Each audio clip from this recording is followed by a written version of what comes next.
The wagon wheel splintered against the rock, and that was the sound that started it all, a crack like a bone breaking, followed by the scream of a mule, and then the deeper, uglier scream of men who wanted blood. Joseph Winslow saw the raiders drop from the ridge above the mountain road before he heard them. 6 shapes sliding down loose scree with knives already drawn, and his first thought was not fear but arithmetic: 6 against 3 guardsmen and 1 wagon driver, and the wagon carried the last grain Windmere had left before the passes closed for winter. His second thought, half a heartbeat later, was that he was going to die on this road and nobody would remember his name past the next planting season. Then something came off the far boulder like a loosed arrow, and the raiders started dying instead. She hit the first one with the flat of an axe before he even got his blade clear, and she hit the second with her shoulder, driving him into the rock face hard enough that Joseph heard the air leave his lungs from 30 paces away. She was orc, that much was plain from the green-brown cast of her skin and the way she moved, low and coiled and utterly without hesitation, and she fought like something out of the old war songs the innkeepers still sang when they thought no children were listening.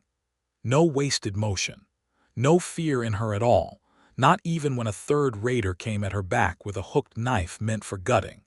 Joseph did not decide to move. His legs simply carried him, sword already up, and he put himself between the hooked knife and the orc woman's spine, and the impact of the raider's blade against his own jarred all the way to his shoulder. She turned at the sound just enough to see him there, a young guardsman in an ill-fitting cuirass, blocking a killing blow meant for her, and for one strange instant, mid-battle, dust and screaming all around them, her yellow eyes went wide with something that was not quite alarm and not quite anything he had a name for. Then the moment broke and the fighting swallowed them both. It did not last long after that. Between the 2 remaining guardsmen, Joseph and the orc woman, the raiders who could still run did, scattering back up into the scree, leaving 2 of their own bleeding on the road and the wagon driver white-faced but unhurt. The mule had a gash along its flank that would need tending, and the wagon's back wheel was ruined, but the grain sacks were untouched, and that, Joseph knew, was the only thing that would matter to the people waiting at the bottom of the mountain road in Windmere. He was still catching his breath, sword hanging loose in his hand, when the orc woman turned to face him fully for the first time, and the recognition hit him like a second ambush. "Snaga," he said before he could stop himself, and his voice came out rough with disbelief. "Snaga Strongtusk." She went very still. Not the stillness of surprise he would learn over the coming weeks. That surprise looked different on her, quicker and more dangerous, but the stillness of someone doing careful, private arithmetic of her own. "Joseph Winslow," she said at last, and something moved behind her eyes that he could not read. "Still standing where you should not be standing. Some things do not change." 5 years had put muscle where there had been only strength before, had put scars along one forearm that had not existed the last time he'd seen her, had changed the way she wore her dark hair, bound now in a thick braid over one shoulder instead of loose. But it was her. It was unmistakably her. She wore fitted leather warrior's leathers. A cuirass lay snug over a dark, close-fitting underdress that moved with her rather than against her, vambraces buckled tight along her forearms, a wide belt slung low over her hip carrying a hand axe and a curved falchion, and boots laced to the knee. She looked like she had stepped whole out of every memory he'd spent 5 years trying not to have too often. "You saved that wagon," he said, because it was the only thing his mouth seemed willing to produce. "You tried to save me," she said, and there was something almost amused in it, though her face did not quite smile. "From a man half my size, with a knife I would have taken from him before he drew blood. I did not know that at the time." "No," she agreed. "You never did know much of anything at the time. You only ever did the thing anyway. It should have stung." Instead it settled into him like an old ache finding its familiar seat, and Joseph found himself grinning like a fool on a mountain road with 2 dead raiders cooling 10 paces away. "You are supposed to be with your clan," he said. "Beyond the ash-gold ridges, That is what they told me after. I was, Snaga said. Her jaw tightened just slightly and the amusement went out of her voice. There is little grazing left beyond the ash-gold ridges this year, Joseph Winslow. There is little grazing left anywhere this year. That is why I am on this road, with grain and livestock from the eastern hills, and men who trust me enough to guard it. Your plateau is not the only place the harvest has failed. He looked past her, down the mountain road toward where it dropped away into the great golden bowl of the Goldreach Plateau, where even now, in the last gasp of autumn, the windmills of Windmere turned against a sky gone the color of a bruise. 7 of them, the old ones called the 7 Sisters, their sails groaning in a wind that could not, this year, grind enough good grain to matter. He had grown up in the shadow of those windmills. He had guarded the roads beneath them for 6 years now, ever since he was old enough to hold a spear straight, and he had never once, not in all that time, stopped thinking about the orc woman who had spent one strange, golden season among his people, and then vanished north again as if she had never been. "You are bringing grain to Windmere," he said slowly. "I am bringing grain and cattle, and whatever goodwill a starving town will accept from people it has spent its whole life being taught to fear," Snaga said. "Whether that is wise is not yet decided, but I did not come all this way to watch you die on a mountain road for a wagon of oats, Joseph Winslow, so climb up and help me get this wheel fixed before dark takes the pass from us both." He climbed up. He would have climbed up for far less reason than that. They had met 5 years before, in the strange, uneasy season after the border war finally sputtered out into an exhausted peace, when a delegation of orcs from the northern clans had come down through the passes to treat with the towns of the Goldreach Plateau, hammer out grazing rights and grain trade, and all the tedious, necessary business of 2 peoples who had spent a generation trying to kill each other and had finally grown too tired to keep at it.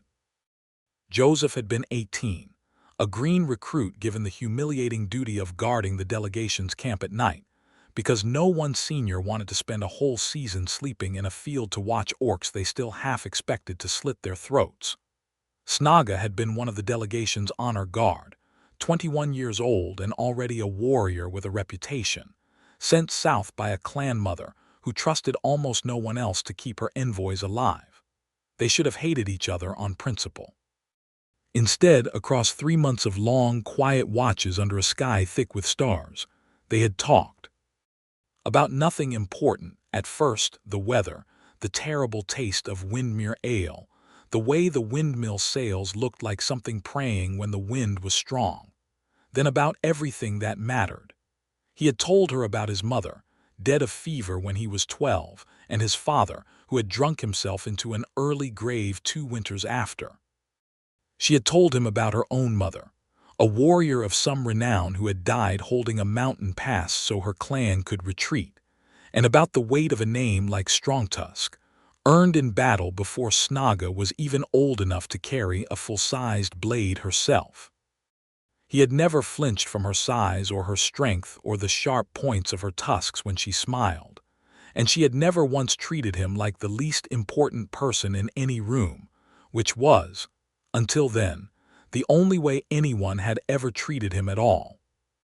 On the last night before her clan withdrew north again, sealed peace in hand, they had stood at the edge of the camp with the windmills turning black against a rising moon, and neither of them had said what needed saying, because there had been no time left to say it in, and because a human guardsman and an orc warrior loving each other was not a thing either of their peoples had a place for yet. She had touched 2 fingers to his jaw, an orc gesture he did not understand then and would not understand fully until much later, and said only, "Do not forget me, Joseph Winslow," and then she had gone, and he had not forgotten her, not for a single season in 5 years, no matter how hard he tried. He had not known, until this moment on a mountain road with a broken wheel and 2 dead raiders, how much he had been waiting. They got the wheel replaced with the spare lashed beneath the wagon bed, and by the time the light went properly gold and long across the plateau, the little convoy was moving again, Snaga's own party, 8 orc traders and drovers with a modest herd of cattle, and 3 more wagons of grain, merging with Joseph's escort for the final descent into Windmere. He rode beside her because there was no reason not to and every reason in the world to want to, and she let him, which he understood even then to be its own kind of answer. "They will not welcome us," she said, watching the windmills grow larger ahead of them. "Whatever grain we bring." "They are starving," Joseph said. "They will welcome the grain." "They will welcome the grain and hate the hands that carried it," Snaga said.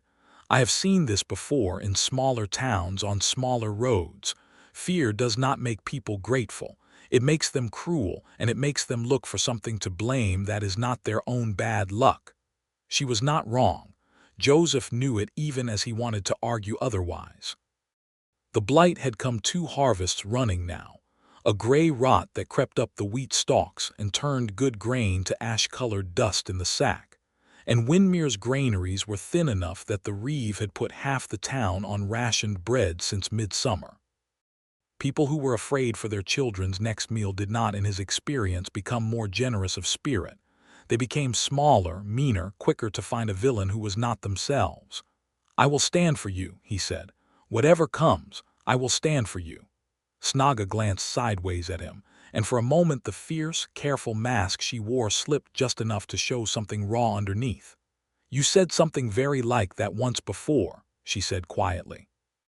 "And then I left, and you could not follow, and I have wondered every season since whether you meant it or whether you only meant it that one night." "I meant it that night," Joseph said. "I have meant it every night since."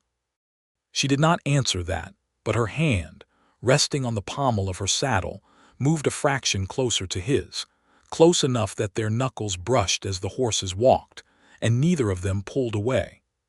The town gates of Windmere stood open, as they always did in daylight, but the crowd gathered inside them was not the crowd that usually turned out to greet a grain convoy. Word had run ahead, it always did on the plateau, where every farmstead was close enough to its neighbor to pass news on a shout. And by the time Joseph and Snaga led the wagons into the market square beneath the nearest of the 7 sisters, its great sails groaning overhead, half the town had turned out to watch. Captain Aldrich Rowe met them first, a broad, gray-bearded man who had commanded the town guard for longer than Joseph had been alive, and his face, when he took in the orc traders and their cattle and their grain, was a careful, practiced neutral that fooled no one who knew him. "Winslow," he said, "you were meant to bring back oats, not a warband." "I was ambushed on the mountain road, Captain," Joseph said. "This warband saved the oats and the wagon and likely me besides. Their grain and their cattle are freely offered to the town, no debt attached, no terms but goodwill."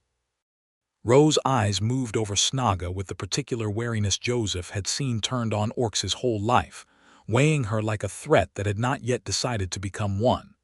"Goodwill," he repeated. "Forgive me if the plateau's memory runs longer than a season, Winslow. We buried plenty of our own to orc blades before the peace, and plenty of theirs died to ours. Goodwill is a fine word for a starving town to hear. It is a harder word to trust." "Then trust the grain, Captain," Snaga said, before Joseph could answer for her, "and worry about trusting me later when your children are not going to bed hungry."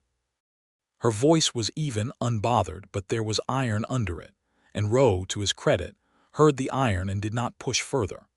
The crowd, though, was a different animal than the captain.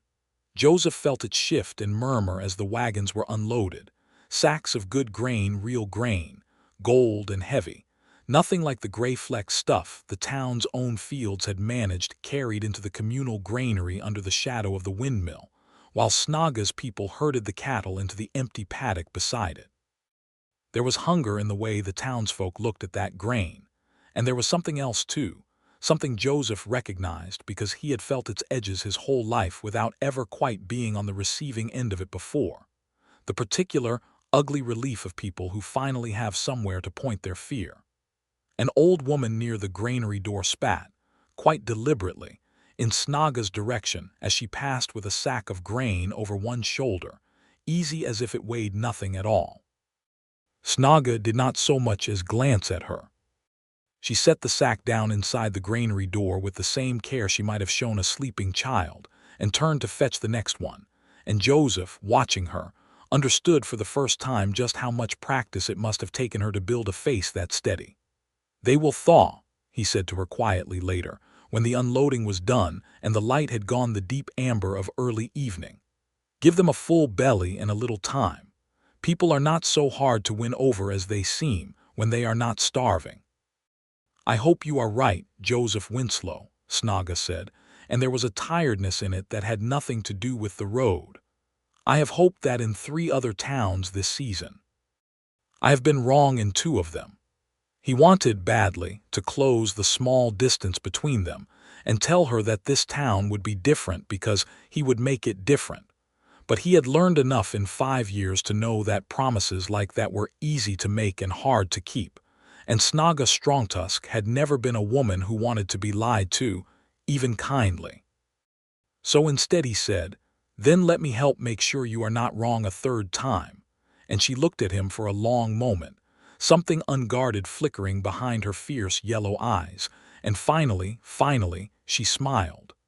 The days that followed fell into a rhythm neither of them planned but both of them, Joseph suspected, wanted.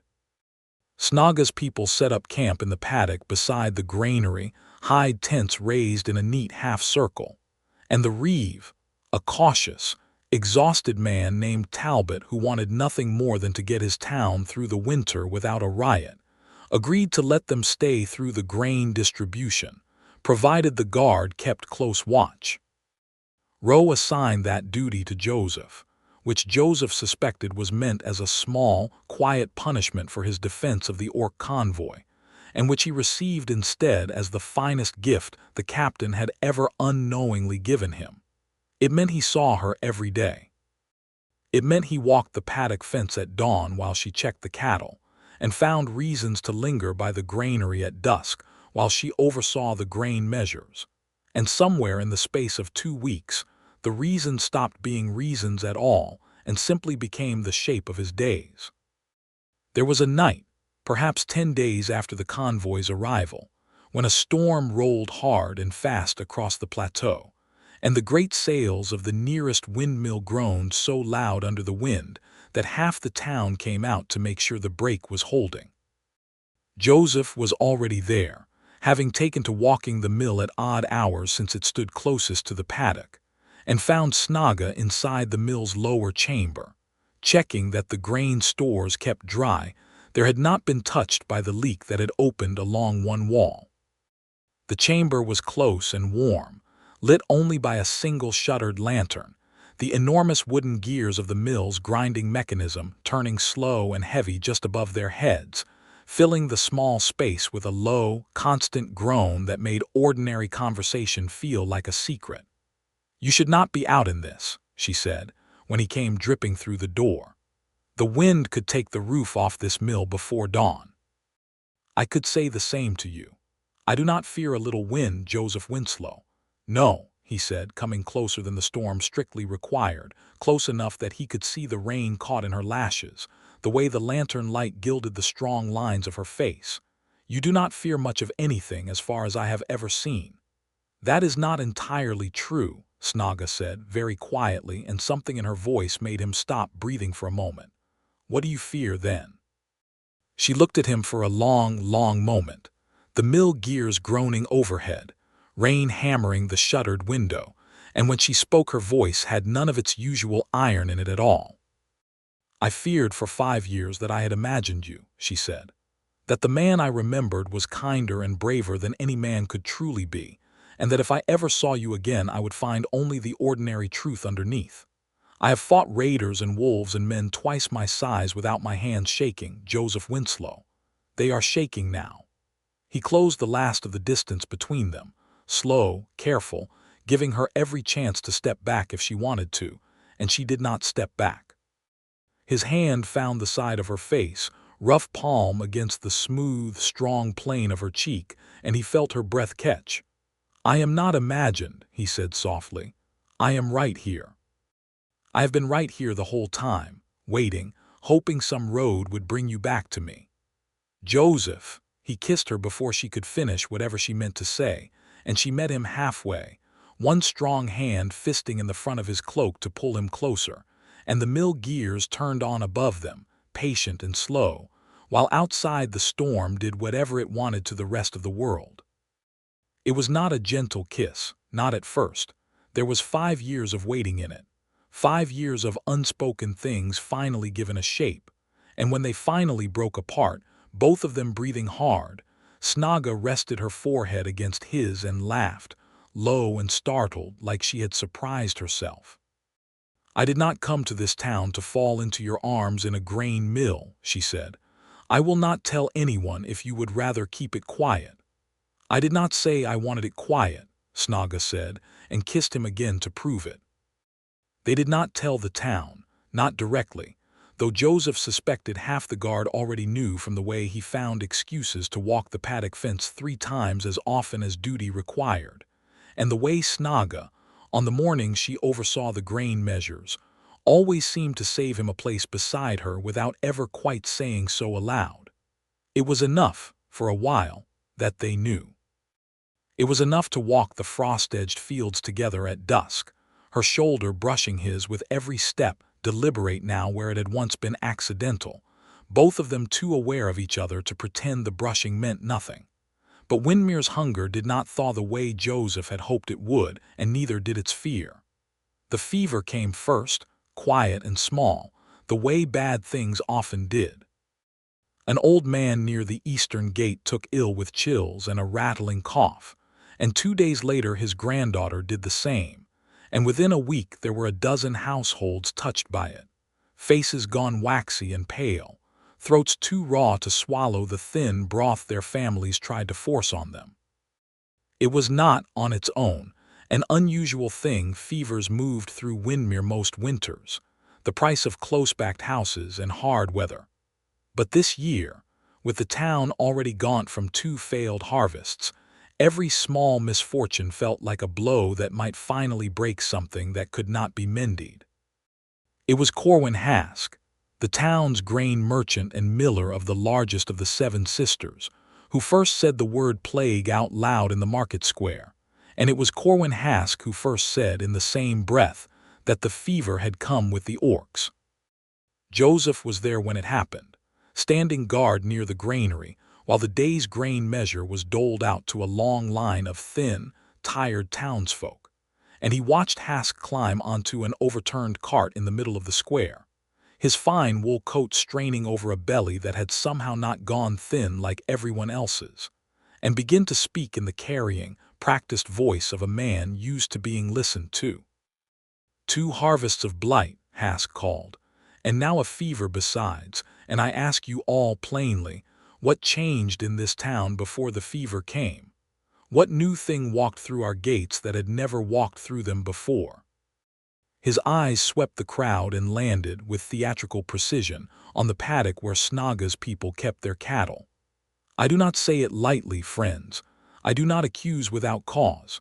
But there is orc blood in this town for the first time in a generation, and orc cattle drinking from our streams, and within the month our children are coughing themselves to death. Ask yourselves what that means. The murmur that ran through the crowd was ugly in a way Joseph had never heard from these people before, people he had known his whole life, people whose children he had walked home safe from the tavern more nights than he could count. Fear had gotten into them the way rot got into grain, and it was changing them into something smaller and crueler than they had been a season before. That is a foul lie, and you know it is a lie, Joseph said, stepping forward before he had fully decided to, and Hask's eyes flicked to him with the faint, dismissive amusement of a man who did not consider a young guardsman worth taking seriously. The boy who has been sharing a bed with one of them will say anything to defend her, Hask said, and the crowd's murmur turned, for a moment, into a low, ugly laugh, and Joseph felt his face go hot with fury and humiliation both. I would say the same whether I loved her or not, he said, louder now, because it is true. Fevers move through this plateau every winter. You know that as well as I do, Hask. You are looking for someone small enough to blame so the town does not look too closely at your own granary, and ask why your family eats meat every night while the rest of Windmere chews gray bread. That landed harder than he expected. He saw it land, saw something flicker and tighten in Hask's soft face. But the crowd was too frightened, too hungry, too desperate for an answer that was not simply bad luck, and Hask recovered his footing on the cart and his footing with the crowd in the same breath. Bad luck does not explain fever, Hask said. Bad luck does not explain grain sacks that rot from the inside while orc cattle graze fat on our commons. I say we have let danger inside our own gates and called it goodwill, and I say it is past time this town remembered what our grandfathers knew about orcs before the peace made us all forget our own history. It should have ended there with words, ugly as they were. It did not. The fever took its first life 3 days later. A boy of perhaps 9 years, gone before dawn despite everything the town's healer could do and grief, when it arrived on top of fear that had already been simmering for a week, did not make people gentler. It made them worse. Joseph heard the crowd forming before he understood what was happening, a low roar building somewhere near the market square, and by the time he reached it, running, his stomach already knotted with dread, he saw Snaga standing alone in the center of the square with perhaps 30 townsfolk closing in a ragged circle around her, and Corwin Hask at the front of them with a burning torch in his hand. Though it was full daylight and there was no earthly need for fire except the need to hold something that looked like judgment, she was seen near the well by the eastern gate. Someone was shouting. She was seen there before the boy fell sick. Burn the plague out before it takes the rest of our children, someone else called, and the crowd took up something like a chant, ugly and formless, more fear than words. Snaga stood with her feet planted, her hand resting on the hilt of her falchion, and Joseph, shoving through the edge of the crowd, saw with a cold, sick lurch of his heart that she was not afraid. She was ready.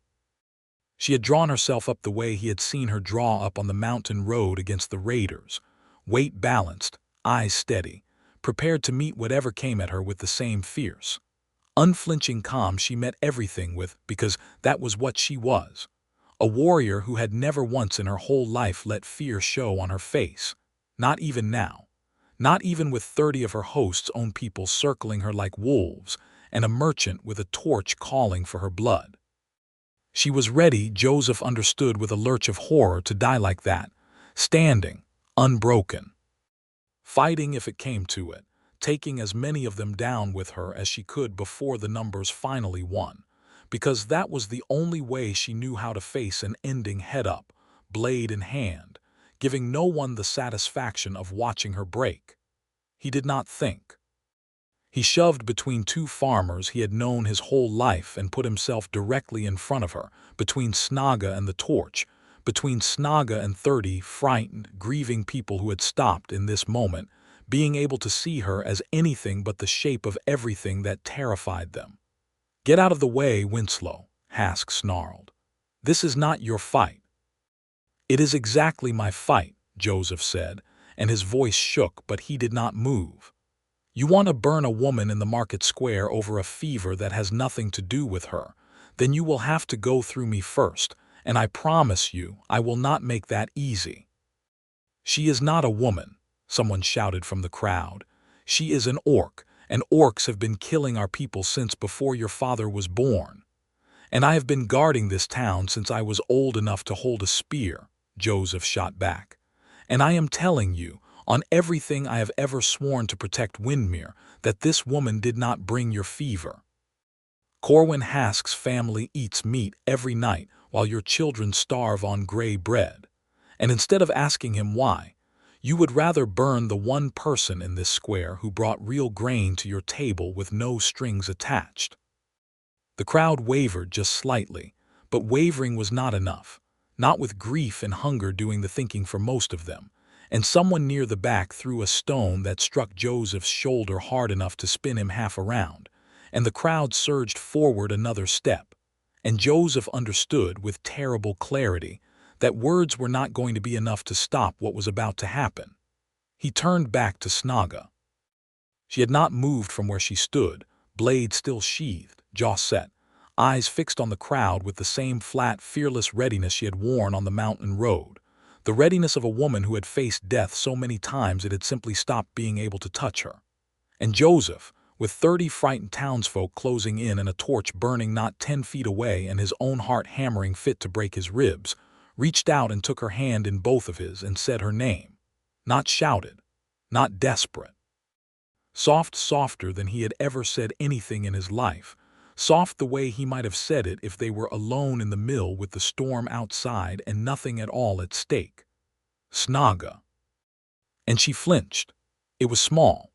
No one in the crowd likely even saw it, a fraction of a movement, a catch in her breath, her fierce yellow eyes suddenly wet and wide as they turned to him, as if the gentleness of his voice had gotten past every guard she had ever built, past raiders and wolves and men twice her size, past a lifetime of never once letting anyone see her afraid, and struck something in her that steel and stone had never been able to reach. She had stood unmoved before a mob ready to burn her. She had stood unmoved before blades meant to kill her. And she flinched, helpless and human in that one unguarded instant, at the sound of her own name spoken with love in the middle of all that hate. "Joseph," she breathed, and her free hand came up to grip the front of his cloak, not to push him away but to hold him there. And for one strange, suspended moment the whole ugly square seemed to fall silent around the two of them. It was Captain Rowe who broke the moment, arriving at a run with a dozen of his guard behind him, spears leveled, shouting for the crowd to fall back. And it was the sight of armed guardsmen rather than any words that finally made Hask lower his torch and the crowd begin, reluctantly, to peel apart at the edges. "This ends now," Rowe bellowed, placing himself and his guard in a line between the retreating crowd and the two of them. "There will be no burning in my market square, do you all hear me? No trial by mob while I still wear this badge. Go home. Go home, all of you, before I start remembering faces." The crowd went, slowly, muttering, casting last ugly looks over their shoulders, and Hask went with them, though not before his eyes found Joseph's with a look of pure, cold calculation that promised this was not finished. Rowe turned to Snaga last, and his face, when he looked at her, held none of the wary neutrality it had held 2 weeks before. "You are unhurt?" he asked gruffly, and Joseph understood that to be as close to an apology as the old captain knew how to give. "I am unhurt," Snaga said. Her voice had steadied, but her hand had not yet let go of Joseph's cloak. "Thanks to your guardsman and no one else." Rowe's eyes flicked between them, taking in more than either of them likely meant to show, and something in his weathered face softened by a fraction. "Then I owe him more thanks than I have given lately," he said. "Go and get that shoulder looked at, Winslow. You are bleeding through your shirt." Joseph had not even noticed the stone had split skin. Now that the danger had passed, the pain arrived all at once and he swayed slightly, and Snaga's arm was around him before he had finished swaying, steady and strong, holding him up in front of the whole retreating crowd without a shred of shame in it. "I have you," she said low just for him. "I have you, Joseph Winslow. Lean on me." He did. They did not speak of the flinch that night, not directly, though it sat between them in the healer's small back room while an old woman cleaned and stitched the cut on his shoulder, Snaga standing close at his side the entire time, her hand resting on the back of his neck in a way that was not quite comfort and not quite claim, but somehow both at once. It was only later, after the healer had gone and they were alone in the lamplit room, that Snaga finally spoke of it. "I have never done that before," she said quietly. "Flinched. Not once in every battle I have fought since I was old enough to hold a blade. My mother taught me that fear shown is fear given away, a gift to your enemy. I learned that lesson before I learned to walk properly, and you said my name softly in the middle of a mob that wanted my blood, and I flinched like a green recruit at her first blade." "I am sorry," Joseph said, though he was not entirely sure what he was apologizing for. "Do not be sorry." She sat beside him on the narrow bed, close enough that her leg pressed warm against his. I have spent my whole life learning not to flinch from danger. No one ever taught me what to do when someone is gentle with me instead. I did not know I still had that in me to lose. You found it. No blade ever has." She reached up, touched 2 fingers gently to the line of his jaw, the same gesture from 5 years before on the last night before her clan withdrew north, and this time he knew what it meant because she told him. "Among my people," that touch says, "I have chosen you, and I will not be moved from it. I said it to you once before and then I left, and I have regretted the leaving every season since. I am not leaving again, Joseph Winslow. Whatever this town decides about the rest of it, I am not leaving you again." He turned his face into her palm, and something in his chest that had been clenched tight for 5 years finally, quietly, came undone. "I love you," he said, plain and unadorned, the way he had wanted to say it on that last night 5 years ago and never gotten the chance. "I have loved you since before I had any right to. I am not letting you go either, whatever comes." "Whatever comes," she agreed and kissed him, slow this time, unhurried, no storm outside to rush them. And when they finally lay together that night, her strong arms around him and his head resting against the steady, powerful beat of her heart, it did not feel like the desperate collision of the mill. It felt like coming home to a place he had not known he was allowed to belong. The morning after brought its own reckoning, though not the kind either of them expected. It was Reeve Talbot who called for Joseph at first light, a summons delivered by a nervous page who clearly did not want to be anywhere near whatever conversation was about to happen, and Joseph went with Snaga at his side, her hand resting lightly against the small of his back the whole way, a silent, deliberate claim in front of anyone watching. They found the Reeve in the granary itself, standing over an open grain sack with Captain Rowe beside him, and a face gone gray with something worse than exhaustion. "Tell them what you found, Captain," Talbot said. Rowe held up a small clay jar, cracked open, its contents a fine gray powder that Joseph recognized instantly, the same gray that had crept through the wheat these past 2 harvests, the blight itself, concentrated and dried. "Found it hidden beneath the floorboards of Corwin Hask's own storeroom," Rowe said grimly.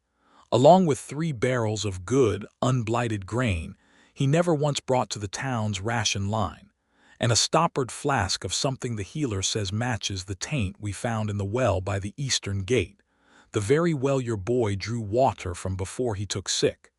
He looked at Snaga, and there was something like shame in his weathered face. "The fever did not come from your cattle, Strongtusk. It came from a poisoned well, and the blight in half our fields was helped along by the same hand that poisoned it. Hask has been buying up good grain from outlying farms at desperate prices, letting his own mill's stores fail, and selling back what should have been the town's at triple cost. He needed people afraid. He needed them looking anywhere but at his own granary. And an orc convoy arriving with a season's worth of goodwill grain," Joseph said slowly, understanding blooming cold and furious in his chest, "was the perfect thing to point their fear at instead." "It seems so," Talbot said heavily. "I am sorry, Strongtusk. I am sorrier than I know how to say. This town nearly burned you for another man's greed." Snaga's face, when Joseph glanced at her, held no triumph, only a tired, old sorrow that he understood better now than he had 5 years ago. "I have been the answer to other towns' fear before," she said quietly. "I have learned not to expect better, but I did not expect worse either, and I am grateful, Reeve, that your captain looked hard enough to find the truth before it was too late." "It was your man who bought us the time to find it," Rowe said, with a nod toward Joseph that held more respect than Joseph had ever seen the old captain show him. "Standing where he stood yesterday. I will not forget that." Corwin Hask did not go quietly when the guard came for him that afternoon. He shouted about persecution and orc sympathizers, and a town too foolish to know its own friends. Right up until Rowe's men marched him past the very well he had poisoned, past the granary he had starved, past the paddock where the cattle he had tried to condemn, stood placidly chewing hay that would, in fact, help see the town through the winter. But the crowd that had gathered to watch was a very different crowd than the one that had circled Snaga in the square the day before. There was no chanting. There was only a long, heavy silence, and a shame that Joseph suspected would linger over Windmere for longer than one winter's grief. It was Talbot himself who called the town together 3 days later, in the same market square where the mob had nearly become something unforgivable. And it was Talbot who stood on the same cart Hask had once used to spread his poison, and used it instead to speak a different truth. "We let fear make us small," he said, his voice carrying over a crowd gathered thick beneath the turning sails of the Seven Sisters. "We let a hungry season and a grieving heart turn us into people who would burn an innocent woman in our own square rather than look hard at our own misfortune. I will not pretend that shame away, and I will not ask this town to pretend it either. But I will say this plainly in front of all of you. Windmere owes Snaga Strongtusk and her people a debt we cannot easily repay, for grain freely given, for a wagon saved on the mountain road, and for a patience with our worst selves that we did not earn and she did not owe us."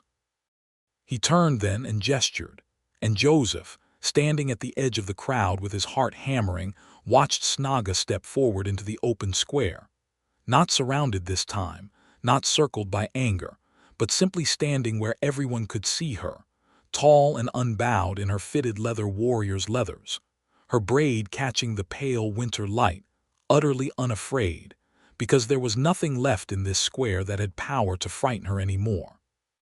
"I have one more thing to say before the town's business today is done," Talbot went on, and there was, unexpectedly, the faint ghost of a smile at the corner of his tired mouth. "Guardsman Winslow, step forward if you would." Joseph went, bewildered, feeling every eye in the square land on him, and stood beside Snaga in the space Talbot had cleared, close enough that her hand found his without either of them quite deciding it should. "There is an old custom on this plateau," Talbot said, "older than the war, older than the peace after it, that when a person stands publicly for another, risking themselves in the doing, the town bears witness to it, and that witnessing is not easily undone. I think this square owes you both that witnessing, after what nearly happened here. I think this town owes it to itself to see, plainly in daylight, that a guardsman with more heart than rank stood between his neighbors and a terrible wrong, for the sake of a woman he loves, and that she stood beside him just as fiercely in return, undeserving of anything but our thanks."